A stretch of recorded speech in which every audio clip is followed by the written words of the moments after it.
کہ ایک عالم دین ایک خادم سے کرامات مولا کی نقل کرتے ہیں، کہتے ہیں ایک شخص بدو عرب تھا، آیا، اس کا بچہ معذور سا تھا، اپاہج تھا، کیا تھا، یقیناً صحیح نہیں تھا.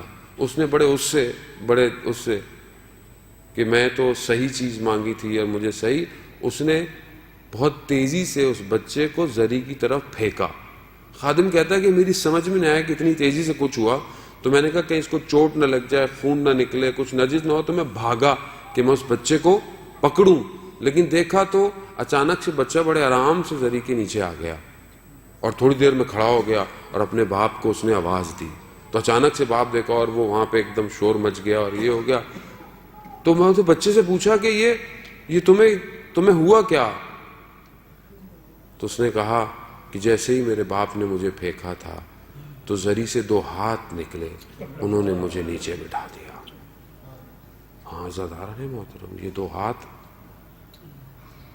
جہاں حضرت زہرا سلام اللہ علیہا کے لیے کہ وہ روزے اللہم صلی علی محمد و آل محمد کہ بی بی جن چیزوں سے روز قیامت میں شفاعت کریں گی ان میں سے ایک چیز یہ 2 کٹے ہوئے بازو ہیں کہ جس سے شفاعت ہوگی. عزیزان محترم، اپنے آپ کو متصل کریں حضرت عباس سے. باب الحوائج ہے، حوائجوں کا دروازہ ہے. کیسے ہو سکتا ہے کہ کوئی ان کی بارگاہ میں پناہ لے اور اس کو وہ چھوڑ دے؟ کتنے لوگ، عربوں کے ہاں حضرت عباس کی قسم سب سے بڑی قسم سمجھی جاتی ہے. جب بھی کوئی معاملہ اگر کورٹ کچہری میں حل نہیں ہو پاتا نا، تو وہ آخر میں کہتے ہیں کہ چلو حضرت عباس کے حرم، میں بھی قسم کھاتا ہوں، تم بھی قسم کھاؤ. وہ جو غلط ہوتا ہے وہ کہتا ہے کہ میں نہیں جاؤں گا، میں غلطی پر ہوں، مجھے حرم میں مت لے کے جاؤ حضرت عباس کے. اتنی غیرت ہے اور آج تک وہ غیرت ہے. عزیزان محترم، حضرت عباس کا ذکر ہے، جوانوں کا ذکر ہے. میرا چوتھا امام سجاد علیہ السلام، اللہم صلی علی محمد و آل محمد. چوتھا امام فرماتا ہے کہ روز قیامت میں جو مقام ہے حضرت عباس کا، اسے دیکھ کر سارے شہداء غبطے یعنی رشک کریں گے کہ کیا مقام ہے یہ حضرت عباس کا. اور کیا بھی یہی ہے.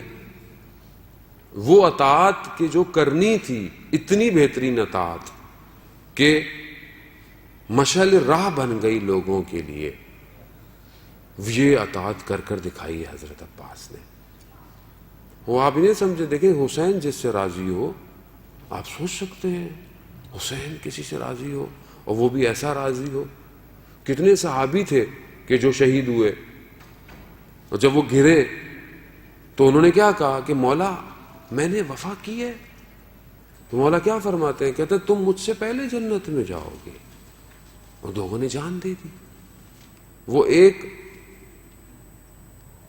سیاہ فام غلام کہ جب وہ گرا ہے تو اسے کوئی امید نہیں تھی، اس کا تو کوئی بھی نہیں تھا وہاں پہ کہ کوئی میرے بدن کو اٹھانے آئے گا. ایک دم جب اس نے اپنے رخسار پر گرمی محسوس کی، آنکھیں کھولی تو دیکھا حسین.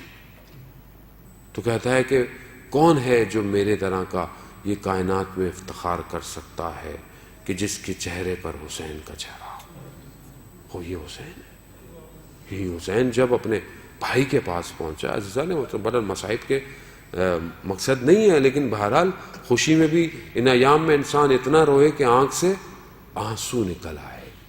مانگا عباس کو حسین کے لیے گیا تھا. جیسے ہی بی بی سیدہ چلی گئی دنیا سے تو مولا کائنات نے کیا کہا اپنے بھائی کو کہ مجھے شادی ایسے گھرانے میں گاؤ کہ کوئی ایک شجاعت گھرانہ ہو، بہادر گھرانہ ہو، تاکہ اس میں سے جو فرزند آئے وہ نصرت کر سکے حسین کی. یعنی مانگا ہی حسین کے لیے تھا حضرت عباس کو. اور جب وہ خاتون بھی کمال ہے واقعاً. یہ زیبائی ہے کربلا کی کہ جس نے جب گھر میں آئی تو اس نے اپنے نام کو بدل دیا کہ نام سیدہ کا تھا.